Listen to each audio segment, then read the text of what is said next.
Deux listes sont en compétition pour les élections à la CCIG.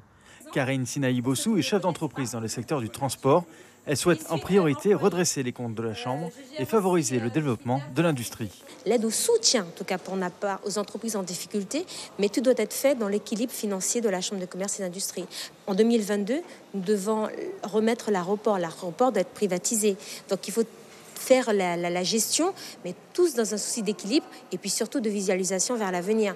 Investir, mais l'aéroport 2022 privatisé. Il faut que la Chambre de commerce ait ses parts dans le capital de la société qui va récupérer l'aéroport. Il faut que l'industrie guyanaise devienne forte. Quand l'industrie va bien, le commerce va bien, les services vont bien. Guichet unique, économie drastique sur les loyers, il faut contrôler les dépenses. La gestion par la CCIG d'une zone de rupture de charge à la frontière du Brésil, zone où les marchandises seraient prises en charge par les entreprises guyanaises dès leur arrivée, représenterait une nouvelle ressource pour la Chambre. Cette zone de rupture de charge peut être aussi une des solutions, justement, qui serait gérée par la Chambre, pourquoi pas, et une aussi au niveau de Saint-Laurent, parce qu'il y a quand même un grand bac qui est prévu et qui est censé transporter des gros camions, donc des semi-remorques. Donc il faut quand même aussi penser à ça, une zone tampon des deux côtés. Enfin, le suivi des budgets actés dans le cadre de l'accord de Guyane complète ces propositions. Le développement du volet formation et apprentissage dépend à la fois de cet accord, des économies à réaliser et des partenariats à créer. Son adversaire, Jean-Luc Davidas, spécialisé dans l'import et le conseil, compte en priorité redonner à la Chambre de commerce une place centrale. Il faut qu'on puisse réorganiser la Chambre de commerce.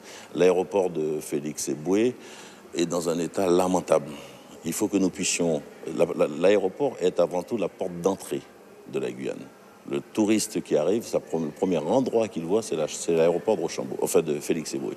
Il faut que l'aéroport puisse être un moteur de l'économie. Mais il faut aussi que l'aéroport de Félix-Éboué puisse redevenir une manne financière pour le siège de la Chambre de commerce.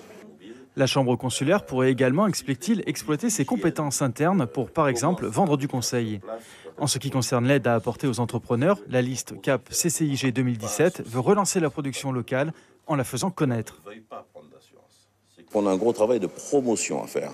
La production locale, elle dépasse le rhum, le PVC ou les jus. On fait de la production locale et on a une très belle production locale. Aujourd'hui, il faut qu'on puisse les aider. Il faut qu'on puisse les aider financièrement, il faut qu'on puisse les aider à se structurer, il faut qu'on puisse les aider à commercialiser, mais avant tout, il faut qu'on puisse les aider à se faire connaître. Pour lui, la mise en place d'une zone de rupture de charge est un vieux dossier. Il faut aller plus loin sur les problèmes d'échanges transfrontaliers. Sa liste souhaite par ailleurs aider les primo-entrepreneurs via un guichet unique et développer des partenariats avec les grandes écoles. Le scrutin se déroulera du 16 au 28 août. Les résultats devraient être connus le 4 septembre.